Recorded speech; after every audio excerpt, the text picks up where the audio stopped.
All right, good evening, everybody. Welcome to our Distinguished Speaker Series seminar event this evening with Lubomira Rochet, who's the Global Chief Digital Officer for L'Oreal, for the entire L'Oreal group.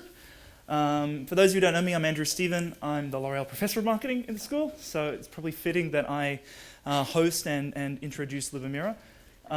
Couple of things. So this is a live stream out on Facebook Live. So hello to people on Facebook Live. This is being recorded.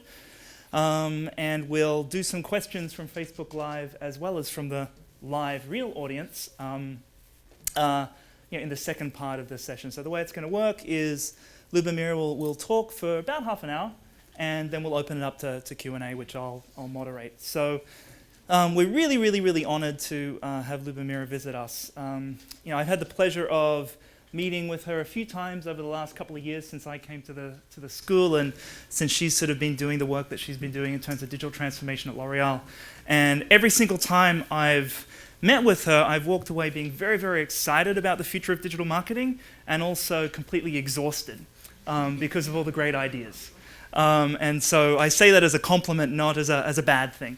So Lubomira is a very high energy person, frankly a very inspirational leader. You can tell she's not necessarily an old person, but she's leading a lot of transformative change in one of the world's largest and most impressive companies, certainly in the beauty space, the #1 company. So pretty impressive. Vida, impressive results so far, which she'll take you through and talk about really how she's been leading and driving digital transformation within the L'Oreal group. So with that, I would absolutely love to welcome Lubomira to Oxford Saïd and turn it over to you. Thank you.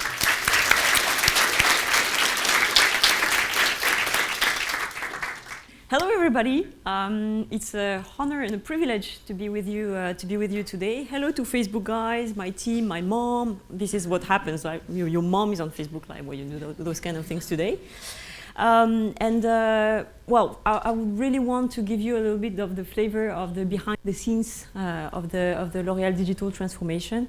So I'm an economist by training, and I joined L'Oreal three years ago, actually, dog years.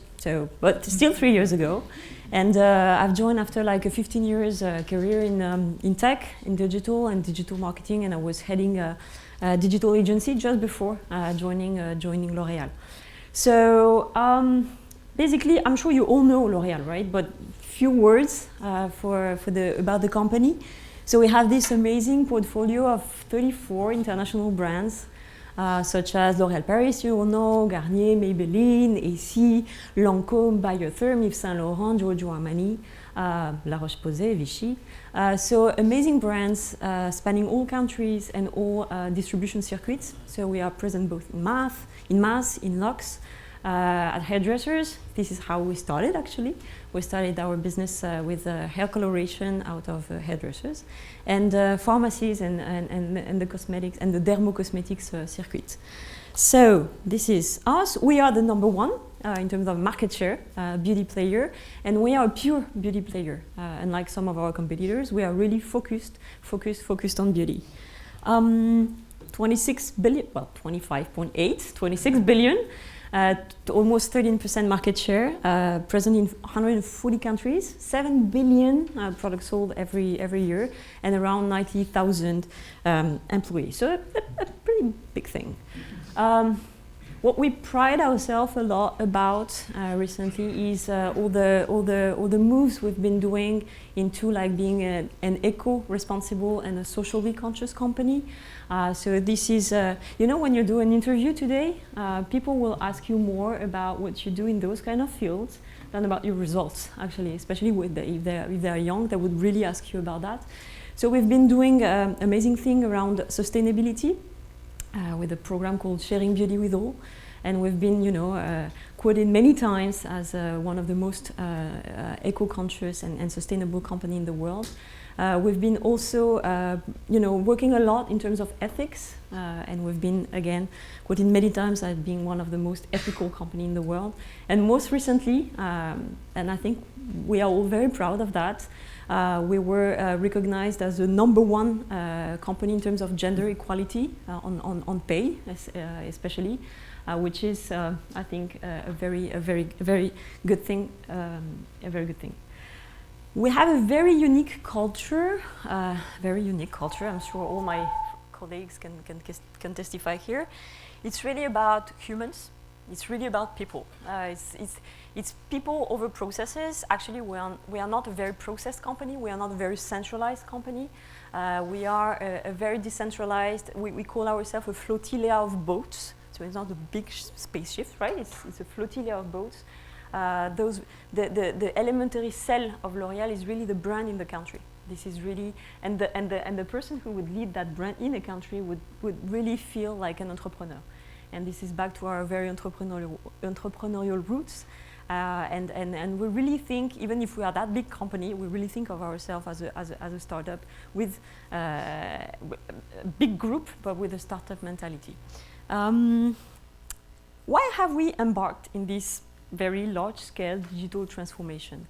I think the first thing, me and my friends, that's my executive committee friends. Actually, L'Oréal was one of the first Fortune 500 companies to hire a chief digital officer and to put me at executive committee level, which signals something, which is that our CEO and our executive committee, Jean-Paul Agon, our CEO, is absolutely convinced that digital is not something nice to have or something that's cool and that you need to be communicating about, but digital is going to change profoundly the business model and the operating model of the company, and this is something I will want to show you.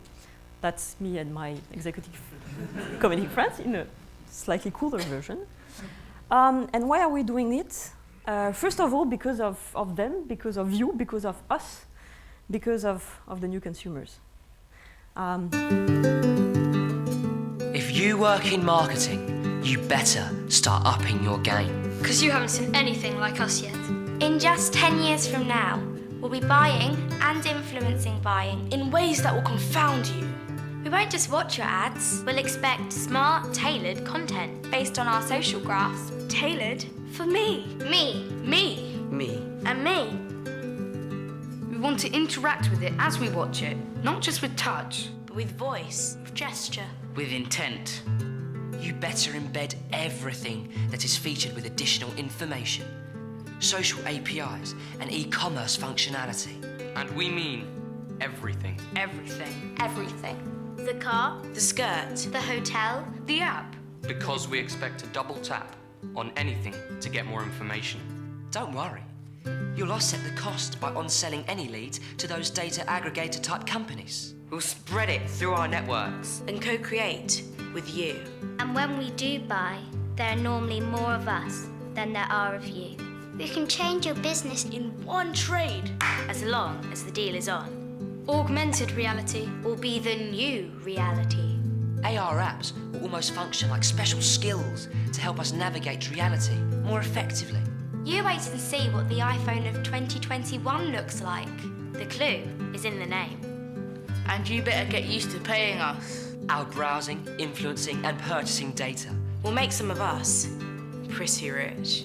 But don't overstep the mark, otherwise we'll block you. Mass blocks kill brands overnight and keep you up all night. So if you work in marketing, You better start upping your game. Because you haven't seen anything like us yet.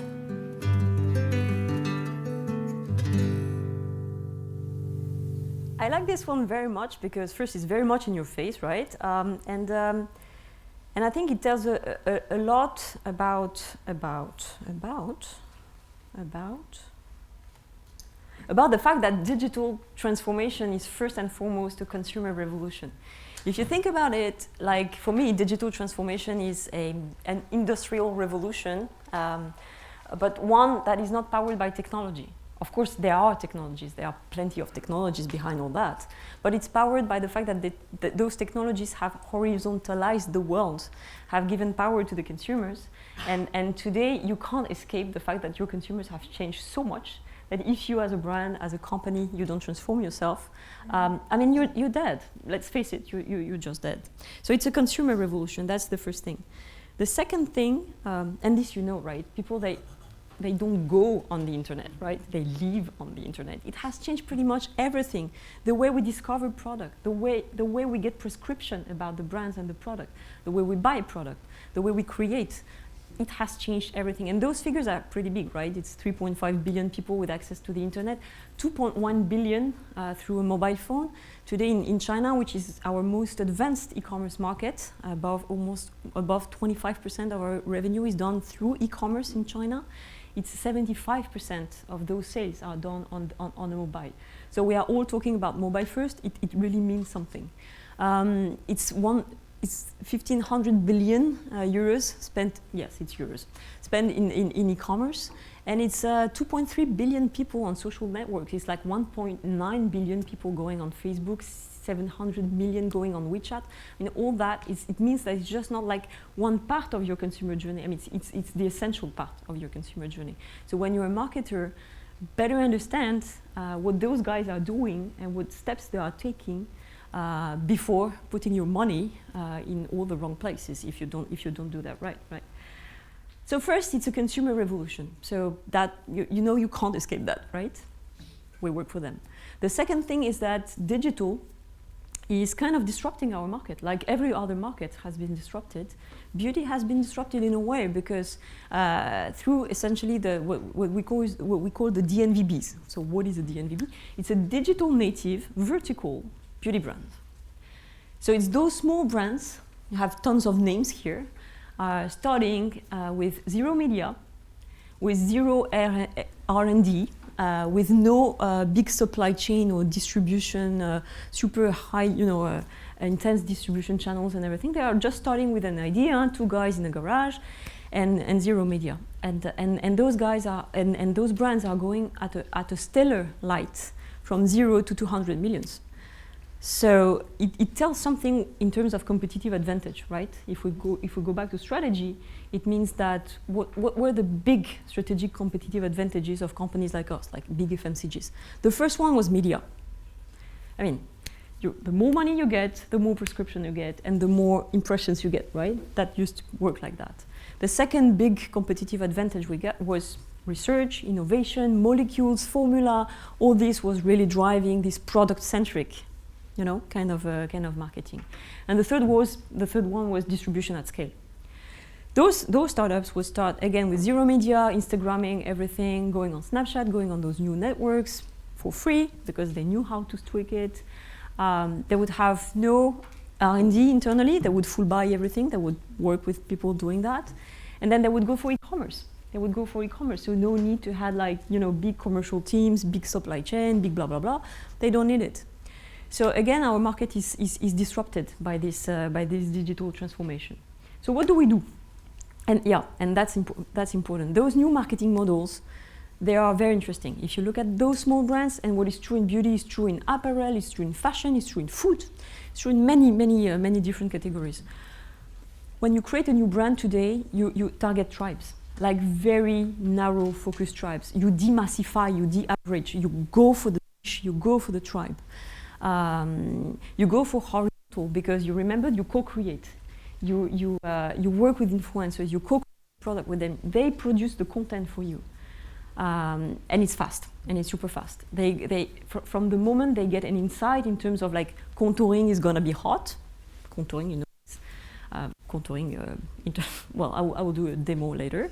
When you understand that contouring is gonna be hot, better come with the product like 3, 4, 5 months later and not like 18 months later. So those new marketing models are really disruptive for us. So what do we do? Basically, we are buying some of them. For example, NYX Cosmetics is a brand we bought like 2 years ago. Urban Decay we bought maybe 3, 4, 5 years ago. So we buy some of those digital native vertical beauty brands, and they teach us a lot. And we are digitalizing our other brands, our heritage brands, at the speed of light, and I'll come back to that. And what we are doing also, which is the good news of the digital transformation, is that we are building what we believe our next generation competitive advantages. If you think about it, a company like L'Oréal used to be disintermediated, right? We were selling to people who were selling to our consumers. We were selling to Walmart or Tesco, and Tesco would have the relationship, the data, and the knowledge of the consumer and the relationships. Today, through digital, we can have, and that was a dream, direct consumer relationships. Through our content, we are producing tons of content, and I'll come back to that. Through our CRM initiative, Noreen is leading our CRM in the UK, and through the fact that we are now selling for the first time directly to consumer through e-commerce, for example. So it creates not only a relationship, but also knowledge, insight about our consumers, and this is absolutely tremendous competitive advantage that we didn't have. So digital really allows us to go there. It allows us to build our brands to be fitted for the digital age, relevant, full of content, new formats, and I'll come back to that. It also helps us build audiences. In many ways, we are turning into a publisher, if you think about it. We are producing content like crazy. We are producing content for YouTube, we are producing content for our website, we are producing content for Instagram, for WeChat. I mean, we are becoming a content factory. It was not our job. Neither was our job to sell directly to consumers. Neither was our job to have CRM programs. The retailers would do that, or the publishers would do that. So the things are blurring, and digital is really allowing us to build those competitive advantage moving forward. And the last one, it's not going to surprise you, I guess, is about data. I mean, all this creates signals, data. The content we produce creates data, because we know that Noreen spent 5 minutes on this red, lipstick from Yves Saint Laurent. So I assume that maybe she is interested by this red lipstick from Yves Saint Laurent. So all those signals are absolutely very, very precious to us in terms of marketing at the digital age. So digital transformation, it's first a consumer revolution, so it's unavoidable. Whatever you do, it's there, and it's there to last, because those guys, you've seen them. Second, it is challenging some of our competitive advantages and creating new marketing models, new type of brands.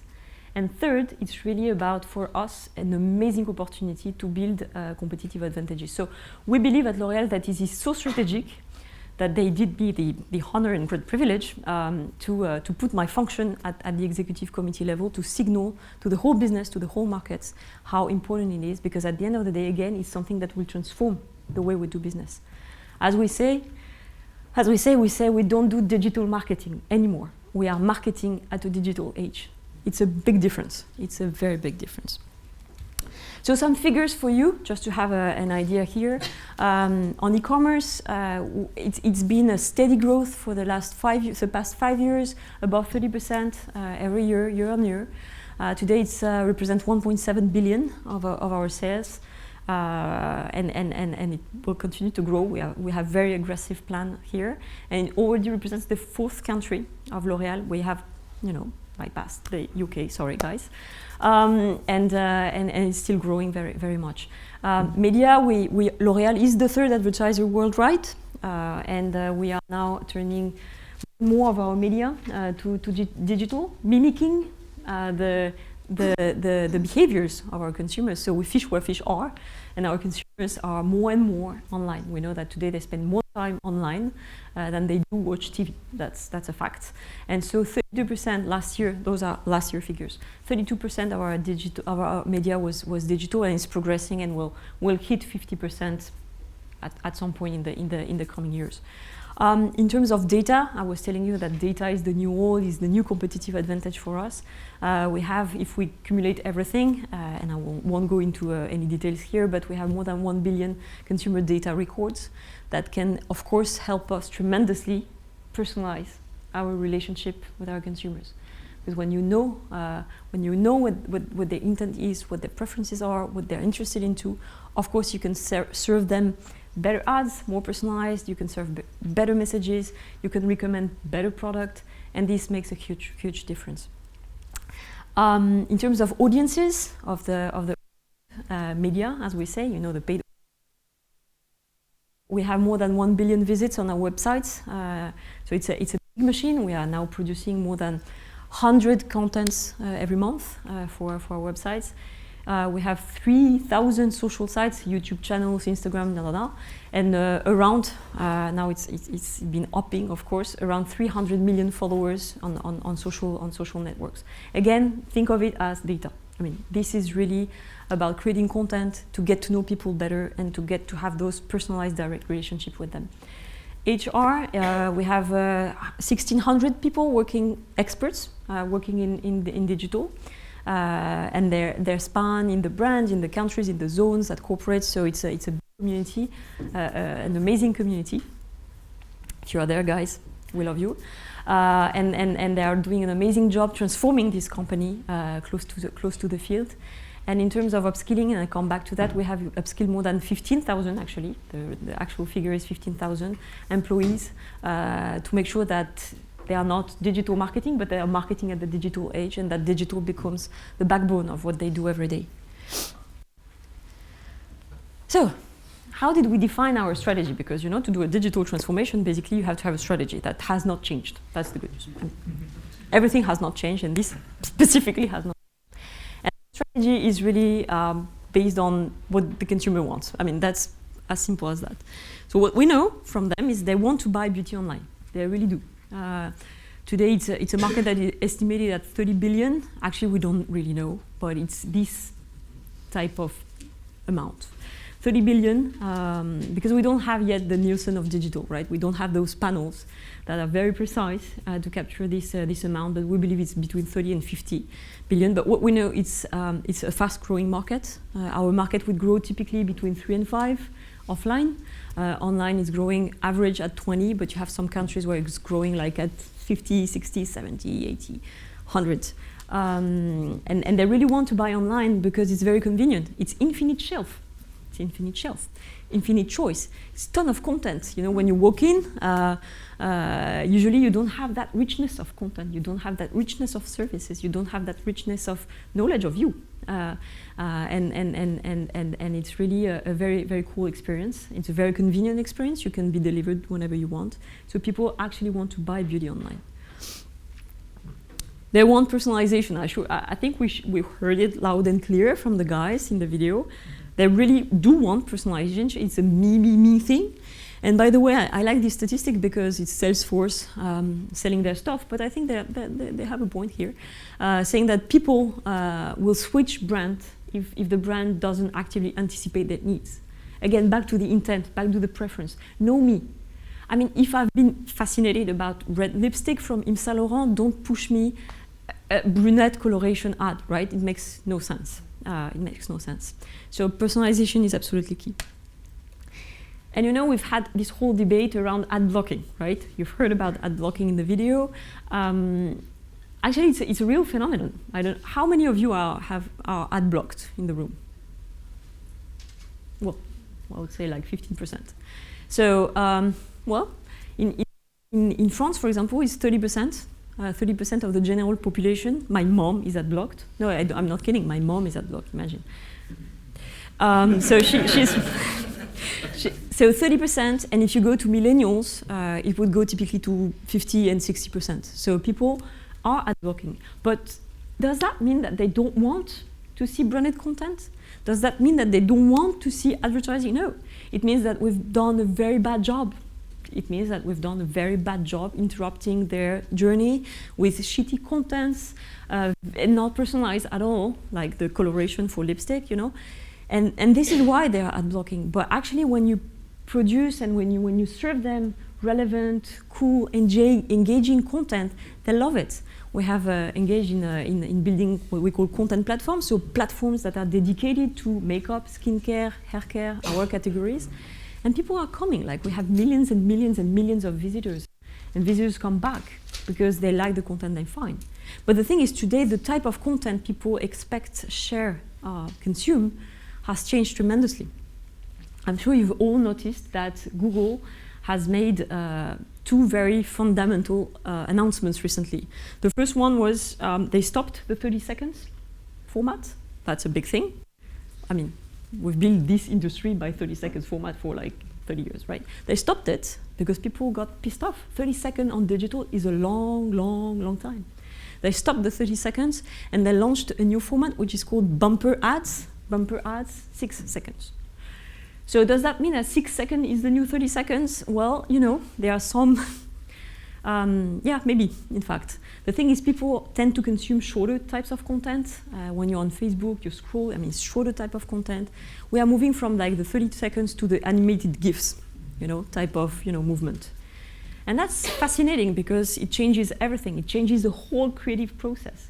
It changes, this whole story where you have like a beginning, a hair helicopter at 15 seconds, and then you have the reveal and the name of the product. That doesn't work anymore because if people are like staying for 6 seconds, better have your product name before, and don't do the teasing, the reveal. There's no time. So please go for a very big, visual, full blast, impactful visual idea.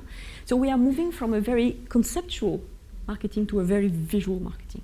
Instagram, Snapchat are testimonies of that, and it changes the whole creative process. And I think that's fascinating, and it's been a fascinating journey for our marketers to go through that. We've tested, we've learned, we've failed, but we are moving.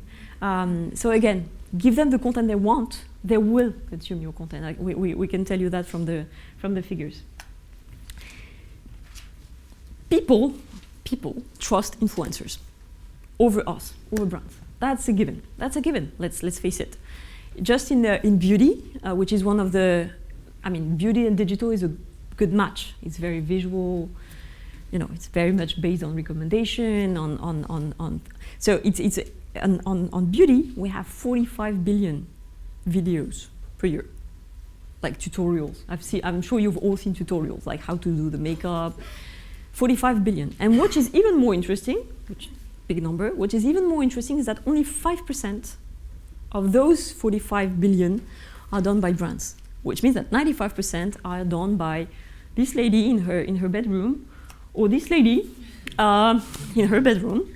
So this is Emma. Let me introduce you Emma. She's 6 years old. She's doing like 2 million views each and every time she produces a video, and this one is a tutorial on makeup with M&Ms. You take an M&M and you do your makeup when you're 6 years old, right? So that's an anecdote, but it's interesting. Like, people do trust influencers, and I think when you think about it, like the whole prescription thing has changed. Prescription was done by Vogue, magazines, was done by advertising in a way. Now it's done by those ladies, and people do trust them. And last but not least, they really love beauty apps. They are crazy about beauty apps. We have more than 1 billion downloads of those beauty apps. So it's Makeup Genius, one app we did. It's Beautycam, it's Me Too, it's YouCam. All those beauty apps are really taking the world of beauty by storm. So what does that mean? If people want to buy online, if they want personalization, if they want to consume new types of content, and if they want to have services, well, our strategy is very simple. We want to win in e-commerce because that's a new market, because that's a new channel. It's a very recruiting channel for us, and it's a very profitable channel, by the way. We want to become a data-driven company to make sure that we can, retrieve, store, and activate those consumer insights to make this marketing more and more personalized. Today, the job of a marketer, if you compare it with 15 years ago, you still had data, right? We were discussing with Andrew about that. You still had data, but you had data maybe weekly. Today, it's by the minute. When you post a content, you need to see if the content is performing or not. You post something organically on Facebook, right? You see very, very fast. It works, it doesn't work. You will see it in 2 hours. And then you decide, do I amplify or not? Do I go for amplifying with media or not? Those are decisions that are being made by the hours, not by the weeks, not by the month. So becoming a data-driven company is really at the heart of everything we do, back to the competitive advantage and back to the personalization imperative we need to have with our consumers. And again, it's about reinventing our marketing models. This is why we want to become digital love brands with relevant, loved content that respect those new formats, those new ways of engagement, those new demands from our consumers. And then when we heard that people don't want to have only products, they want to have services, to learn how to use their products, to choose their products. When you are, in front of a big linear of lipsticks, you're like, oh, how am I going to choose, right? And the first barrier to choosing your lipstick is you have no clue in terms of what it would look like on you, right? With your skin, your carnation, and everything. So basically, we've produced an app that allows you to test your makeup live. It's not a picture, it's you live, moving, on an app. And it has worked tremendously. It's called Makeup Genius. I encourage all of you to download this app, Makeup Genius, and you'll see yourself with different types of looks. So again, people want services to choose. They want services to learn how to use, and they really love it. So, 3-pillar strategy, 3+1. Win in e-commerce, become a data-driven company, reinvent our marketing models to the digital age, and become a product plus services company. So we've put ourselves some big, crazy, ambitious, we are L'Oréal, objectives behind each and every one of them, but they are not public, so I can't, especially because my mom is on Facebook Live, I can't go public with those figures, but there are figures behind every one of those pillars. Concretely, what does that mean? Within e-commerce, for us, it's a mix of direct and indirect approach. Direct is obviously when our brands, such as, for example, Lancôme.com, sells directly to our consumers. It's not the biggest part of our e-commerce by far, it's the smallest part, but it's a very important part for us because, again, for Nourine, it's an amazing amount of data, and for us too. So a mix of direct and indirect. And indirect e-commerce is when we partner with our retailers, our traditional retailers, but also with new players, such as Amazon or Alibaba or Lazada or Look Fantastic or Feel Unique out of the UK. So we are really partnering with all those players, and we basically what we do is we create the beauty category with them. As we did when mass market arrived like 40 years, 50 years ago. Those guys were very good at creating traffic, but they were not super good at selling beauty. So we partnered. We knew how to sell beauty. They knew how to create traffic. But same story, same player, shoot again with Amazon. We are doing exactly the same thing. And today, this year, e-commerce will represent north of 8-9% of our revenue, which starts to be really very sizable. We see it growing very, very, very fast. And again, in some countries like the UK, e-commerce is very much developed. Our leading countries are US and China, with above 25 in China and almost 20% of e-commerce in the US. So that's for e-commerce. Become a data-driven company. That was a big one because, to be honest, again, this type of real-time flow of data was not in our genes at all. Again, we were looking at panels, we were doing all that, we were doing our job very well, but it was not at all the same amount, the same speed, the same real-timeliness of data. So data are important at every step of the cycle. Data are important to get consumer insights, to fuel our product development. So here I would like to show a video from our brand NYX, which has really internalized data into the product conception, and it's super interesting. Another one drops the pressure, another dance in the dark, another love undercover, our lines have a heart. Another one drops the pressure, another dance in the dark, another love undercover, another one drops the pressure, another dance in the dark, another love undercover, our lines have a heart. Another one drops the pressure, another dance in the dark, another love undercover, our lines have a heart. Another one drops the pressure. It takes all your courage to come in closer. Rise up, silhouetted, shoulder to shoulder. I wonder who are you? Another one drops the pressure.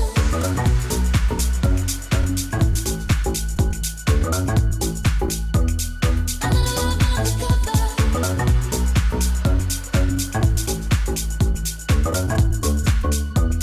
Another one drops the pressure. Another dance in the dark. Another love undercover. Another one drops the pressure. So what's interesting, what it shows is that now to develop a product, we kind of I mean, we still do focus group and all that, but we also look at a lot on Instagram, we look a lot on YouTube, and we look a lot to find out, because we follow the right influencers, the one we know are the early adopters of all those trends, and so we know what's trending. We know what's starting, and we therefore know what will be trending. So the whole game then is to go fast on the trend, and to have the products before everybody else, so that when it becomes a big thing, the moment when Kim Kardashian launches contouring, the thing, and the moment when it becomes like this big thing, like every other brand in the world is launching its own contouring products, it would take like 9 months. If you're there at 6, you win. You win. So this is why data is so important, not only for like lower funnel marketing, but it's super important at early stage as the product development. Data is of course super important for us to move us from mass marketing to precision advertising and precision marketing. When we were launching like a TVC, 30-second TV commercial, we would launch the same TV commercial for everybody in all the countries. Well, let's simplify, that was the game. Today, we are able to first differentiate the content based on the people we want to talk, based on the audiences we want to talk. And we are even able to sequence the journey of that content depending on the consumer journey our consumers have. We can start something very visual, very like an animated GIF on Facebook, then go to our website, then retarget on YouTube, all based on different type of format and different type of content. This sounds like sci-fi. This is what we do every day. Like, this is not sci-fi at all. This is what we do every day. We have internalized part of our advertising technology stack. So our marketers see every day all those data, and they start to craft content, to craft content journeys. We are talking a lot about consumer journeys, but it's about content journeys to find the people at the right moment and to deliver them the right message. So data is absolutely, obviously, very important for that. Build our digital love brands. So first you would ask me like, okay, Lubomira, it's great. What does digital love brand mean? It's a great concept. By the way, it was Sachi and Sachi like 50 years ago. But yes, we like it because actually we believe today that a love brand is a brand that is loved by people. It's not you defining your love brand, right? It's people talking about your brands. It's people searching for your brands without you, pushing them for doing that. So how do we define and how do we measure digital love brands? First, it's about your organic footprint. Are people actually searching for your content? And are you visible even if you are not paying for being visible, right? If you go on Google and you type serum or you type anti-wrinkle, are your brands gonna come up first? Or are you going to be like page 2 or 3 on Google? Let's assume that you will never be seen. If you come page 2, you don't exist, basically. Are people searching for your content? Are people actually going to your website without you pushing them through advertising for doing it? That's the first criteria.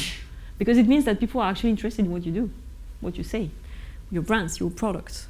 So this is something we are monitoring not day, we are organic food. When we have a YouTube video, what's the part of it which was seen organically? What is the part of it which was paid and amplified through advertising? And this gives you a very precise idea of the fact that your brand are loved or not. A brand like NYX, everybody's searching for NYX. Like, everybody's searching for NYX. And we have done zero media.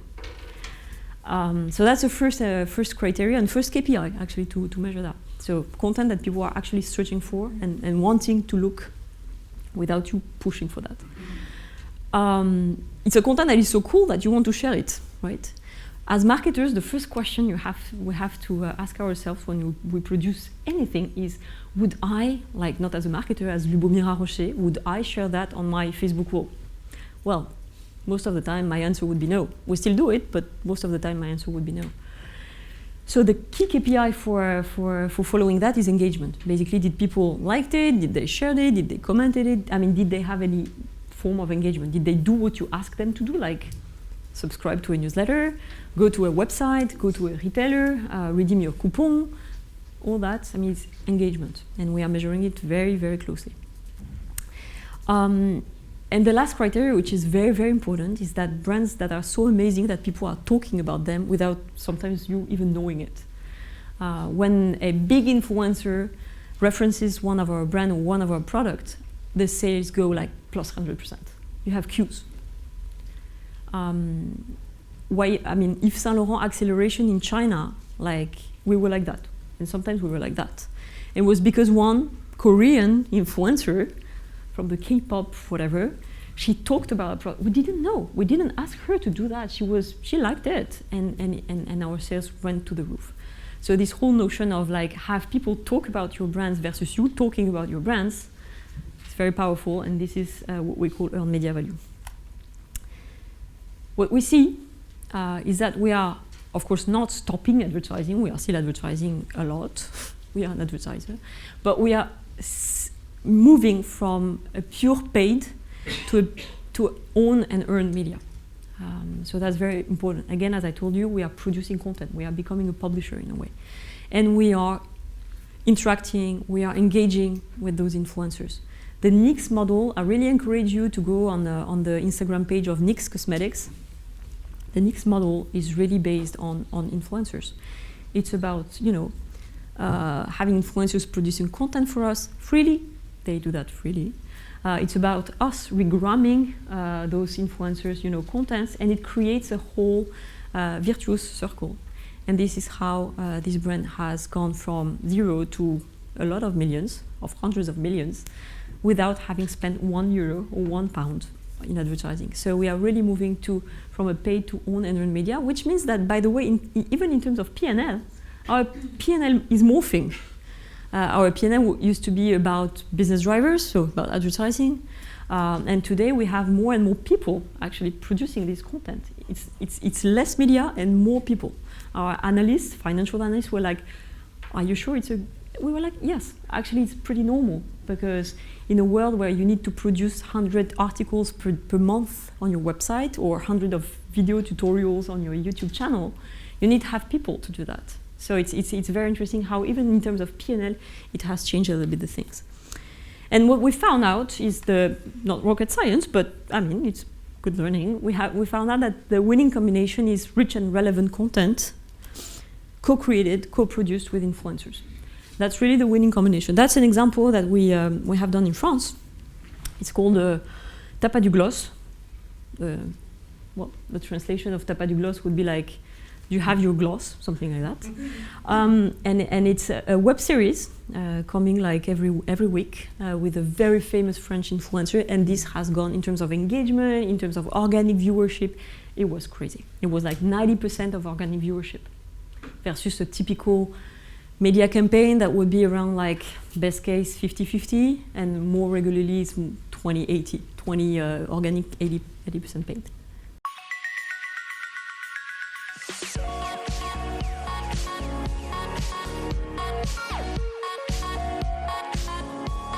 Tristan Eringer, tell us, where are we today? We are today on the Tapas du Gloss shooting set. Tapas du Gloss is a weekly program broadcast on YouTube. It's all about tips and advice on makeup, starring Enjoy Phoenix, the first influencer on beauty in France. Hello tout le monde, j'espère que vous allez bien et bienvenue dans Tapas du Gloss sur la chaîne de Gemma Ebeline. Can you share with us today some facts that assess of this tremendous success of Tapas du Gloss? We are on the second season, which is the fact that it's a big success. With Tapas du Gloss, we are today the first brand beauty channel on YouTube in France with more than 200,000 subscribers. What can we wish you for the future? A season 3.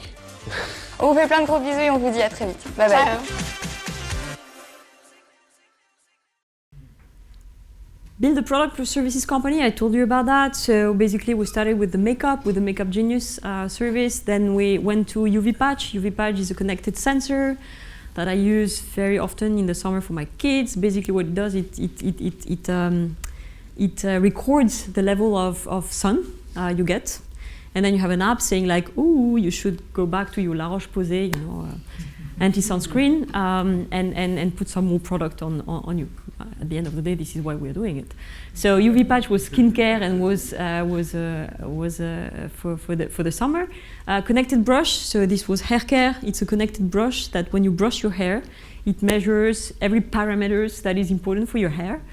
The density, the thinness, the dandruff, I mean, everything you could dream of, measuring about your hair.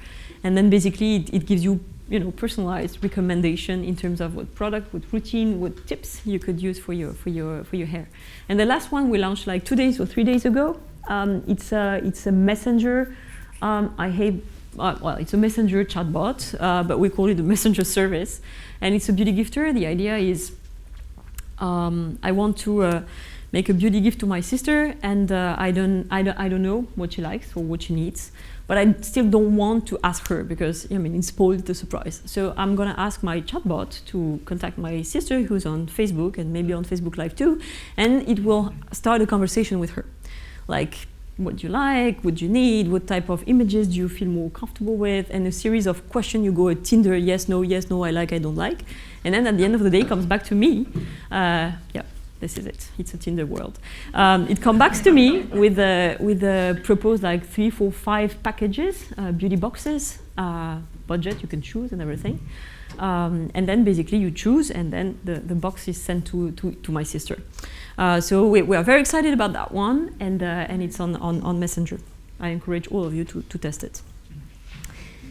To build those services, we absolutely believe that you can't do that alone. In digital age, there's not many things you can do alone actually in the digital age. So we are building an ecosystem for beauty tech and for beauty tech startups. So we have partnered with Founders Factory out of London. It's an incubator here, and we are selecting 5 beauty startups which we are invested in every year, and we are co-creating 2 new businesses together. So that's super exciting, and we are absolutely excited about that. And we have also made a financial investment in Partech. So Partech is a French-based but globally operated venture capitalist. And through this deal with Partech, we received like 4,000 startups per year that we can get the pulse of the market, of the beauty tech market, and then we can be the first to see and then the first to react in terms of partnering, investing, buying, whatever. The idea here is if you are Accor and you don't see Booking and you don't see, lastminute.com, or you don't see TripAdvisor, it really sucks. So we want to see it.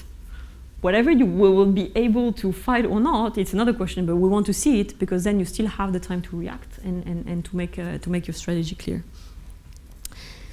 Quickly, how do we scale this digital transformation? It's about having very clear objectives. We're in e-commerce, data-driven, marketing model reinvention, and it's about launching pilots.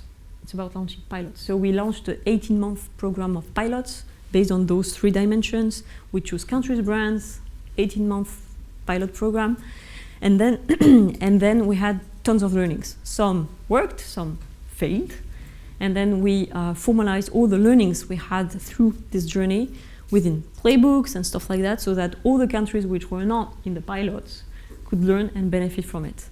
By the way, we are creating a chatbot, internal chatbot, to answer all the questions of the countries, like what should I do to start my e-commerce, whatever, and there will be a chatbot answering to that. So that's really cool.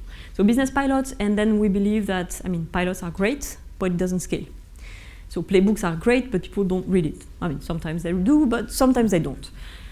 So apart from that pilots, we are really working on enablers, and I personally believe that those 3 things are absolutely critical for the success of your digital transformation. The first one is talents and organization. At the end of the day, it's about talents. Having the right talents, having the right organization. And we believe that digital should not be separated from the business. It should be within the business, infused with the business. So we have not created like a big expert silo, doing e-commerce, doing digital marketing, doing data. All this is merged within the brands, within the countries, and so that everybody learns. Of course, the experts, they know, so they do their job, but by doing that, the others learn, and the other get upskill on the job, and this is very, very, very, this is profoundly important. If not, the organization will rely on a little number of experts, but again, it's not the job's experts. Tomorrow, it's everybody's job to be digital. So again, you have to find ways to infuse that and to upskill everybody. Performance management is absolutely key. You control what you measure, right? So we have built a whole ecosystem of KPIs that are completely aligned with our strategy. I gave some insights in terms of the KPIs we are following on the marketing side.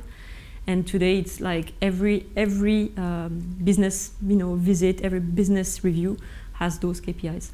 And it's about digital technologies. It's about scaling those platforms because there are heavy technology behind all that. And today it's centralized. I'll be quick on that. Digital transformation is at its core a people and talent transformation. So this is exactly what I was saying. We started by recruiting experts, digital experts, and those experts were kind of digitalizing L'Oréal, people and L'Oréal marketers and L'Oréal métier. Today it's interesting because we are at that stage where we start kind of L'Oréalizing the digital experts so that they can become marketing manager, that they can become country GM, that they can become managers in this organization. And at the end of the day, our objective is really to have like beauty specialists at the digital age. Again, back to my infusion point, I really insist on that because I think that's pretty, the key success factor in your digital transformation. You still have some experts, people like really hardcore analytics or IT guys. Maybe they will not be willing to become country GMs, maybe why not, but maybe they will not be willing, so we'll still have this small number of digital experts. We believe in continuous upskilling, and we believe in new ways of working. You may be familiar with the concept of hackathons. So hackathons, usually it's very tech, so basically you have a problem, a consumer problem, you want to build a solution, an app or whatever, and so you come back with your friends for 3 days, time box, you develop, you design, you develop, you iterate. We have applied that concept to marketing. So our campaigns today are designed in hackathon modes. So it means that you have not only marketing, but marketing, communication, digital, IT, whatever, everybody together, the brands and the countries, and we are working together, and it's amazing how it works well. And yes, maybe those last words. I don't know. What do you think? Do I have time? Yeah, you've got time for the last words. That's nice of you. I've come from Paris, I know. How to lead? You're familiar with the VUCA concept: volatile, uncertain, complex, ambiguous. So this is the world we live in. It's a volatile, complex, uncertain, complex, and ambiguous world. Basically, we are moving from a stable world where no offense, but the McKinseys and the BCG of the world were doing great because it was all about benchmarking. Everything was predictable. You would do benchmarks, and that would be great because you would apply what a particular industry learned to the other one. Today it's complicated, and I'll come back to that because at the end of the day, not only nobody has cracked it, so it's complicated to benchmark yourself. And second, everything is changing so fast. Who could have thought that Snapchat in 2 years would do 8 billion video views per day? That's something we could not have, planned for. So when it comes, you need to be super reactive. So how to lead in the VUCA world?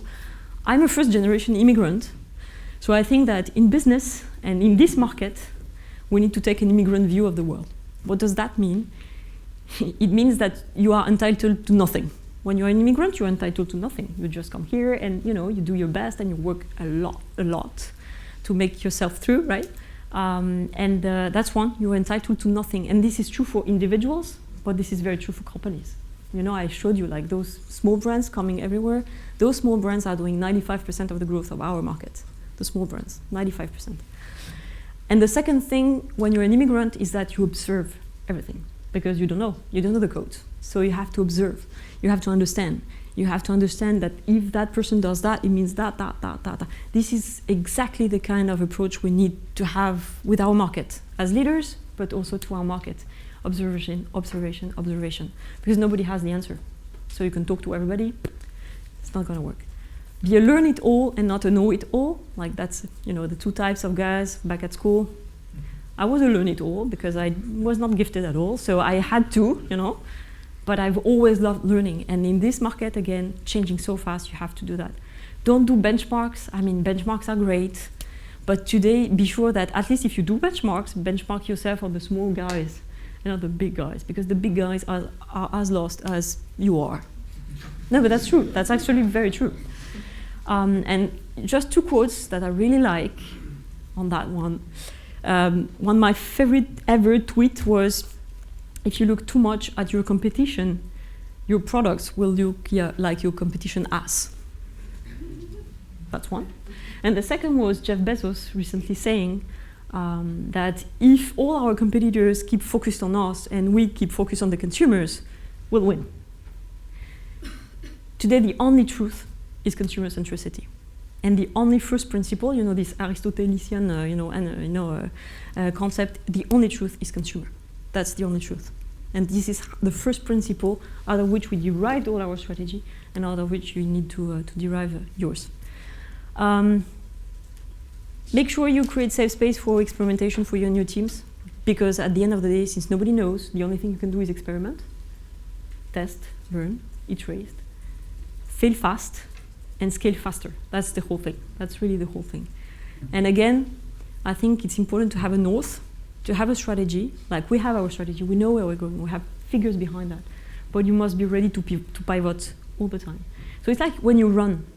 You know, I love running. When you run, the thing is that if you run 42 kilometers, you have to know you run 42 kilometers because it puts you in a mindset that you anticipate and you prepare yourself to run 42 kilometers. But then you must be prepared to everything that will happen in between. So you must be in the 42 kilometers and in every step you take. And this is for me how you have to lead in this VUCA world. Thank you for your attention.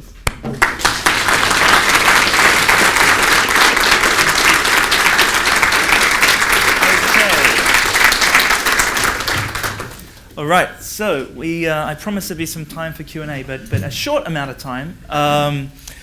So thank you once again to Lubomira for coming to Oxford and really, I think, giving us some fantastic ideas and perspectives on really what's working and hopefully some inspirational thoughts and ideas as well. So what we'll do now is we'll do a couple of questions.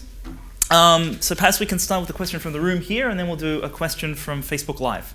So is anyone wanting to ask a question of Lubomira? All right, go ahead. It's really great to see how... You got to do the microphone. Sure. So I'm very impressed to see how strongly you've shaped and changed your company towards digitalization. I come from a similar background, and we noticed that actually it is very tough to fill these positions with good people then, because the organization may be ready, but there are a lot of people out there, young people like us, who are skilled in one part of the digital ecosystem, but that's all they know, right? They were with Facebook all their life and they're gurus, but they're not ready to manage a campaign, a 360-degree campaign for L'Oréal Paris, because it has like 10 digital channels and offline channels. How do you see this, and how do you is it a country thing, or I mean, I come from Western Europe, and how do you approach this? I think that what's really important when you have a job like mine is to know digital for sure. But I'm not a super specialist on everything, to be honest. But the thing I know is how to drive change, and I think it's really about that. So back to your point in terms of are we going towards a direction of a multi-specialist, super narrow specialist, or a more generalist? I think we should strive to be as generous as possible. So it means experimenting. For me, it's about experimenting. Each and every time a new platform comes in, like I try. I put content on there. I see if it works. It doesn't work. I don't have like the 23 million followers of L'Oréal Paris on Facebook, but I have my 1,000, and I try. And each and every time I do something, I try to understand what has worked, what has not worked, and I try to do on every platform. So I think it's really about like being curious and continue to learn, even if it's not your core specialty. Like, don't forget that other platforms will come in. And at the end of the day, you still have patterns. I'm a very pattern person. I like patterns. I don't like benchmarks. I like patterns. And if you take patterns, all platforms have started exactly the same way. Basically, what they do is they want to build an audience. and they want to build an audience because it's about network effect and it's about the winner takes all. So the faster you build the audience, the better you are. And the thing is, while they build their audience, it will be free. It's a free lunch. So if you're a brand, while Instagram is building the audience, while Facebook at the time was building the audience, while Snapchat was building blah, blah, blah, and there will be many others, it's a free lunch. So go. Use. Then what's happened is when they have big audience, they will want to monetize because they do IPO or whatever, and then it will become a paid media game. It's another game. We'll play with that game, but everything that you have, learned and learned before will help you tremendously. So look at the patterns, and when you're a super specialist in Facebook, there are many things that can be replicated, but don't close yourself to the others. I think that's very important. Okay, thank you. So I'm going to do a Facebook Live question. This is not from your mother. You never know. You never know. She can be undercover. So this one is someone in Nashville, actually, Jose, no, she's not who says, showing ROI is normally the challenge in the advertising world. What are the metrics that you use to support the business case of these new investments in digital marketing? Okay. So ROI is obviously a big topic. So we are applying to ROI the exact same approach. It means that we are testing and learning. So we have had a plan that was coordinated for this time, and we are testing on different categories, different combination of things. So for example, we take hair care and we test, 40% TV, 60%, 20% search, 20% YouTube, whatever, So we try, we settle a baseline, and then we make the variables vary, right? And so we see how it's responding. So it's more an A/B testing, in a way, approach that we do. And what we want to learn from that is what are the winning tactics by category, and what are the good level of investment within the paid world, so TV, digital, but within digital, it's search, it's display, it's video, it's social, it's whatever. And then when we have that, leaned in, what we want to do is also to integrate owned content and also influencers, so earned media. So this is a coordinated plan. Obviously, we're not going to go into our secret sauce and secret fabric, but this is the approach we have. I can at least answer on the approach, and we have now a set of KPIs. Some of them I told you about to follow our business, and we do that monthly. And we have an automatized. It will be soon automatized tool to do that. So we'll do one more question from the room here, but never fear, because there's a reception immediately after this, and Lubomira will be around, so you can certainly keep the conversation going. So how about we take actually a question from an alum? Let's do that.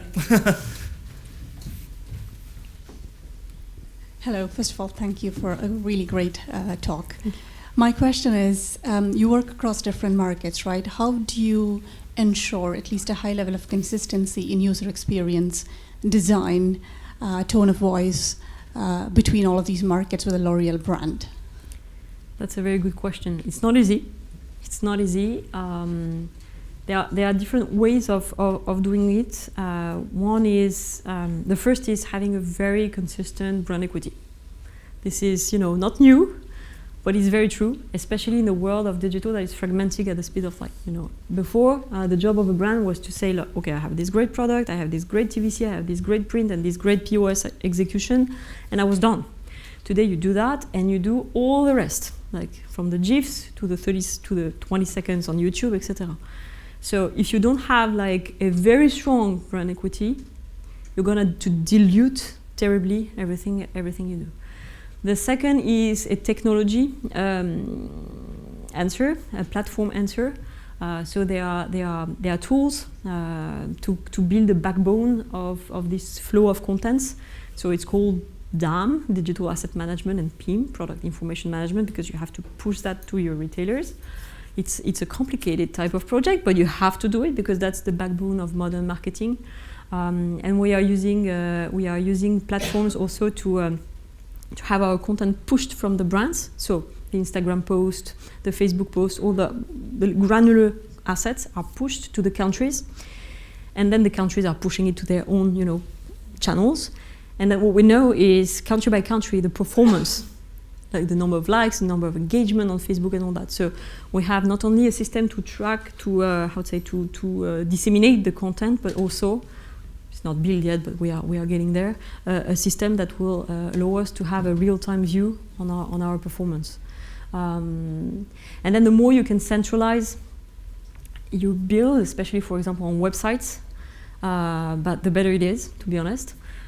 So that's also something we did, is to centralize within a website factory, so that at least the masters of the website are equivalent in the different countries. They look like each other, and then you can harmonize a little bit the look and feel of everything.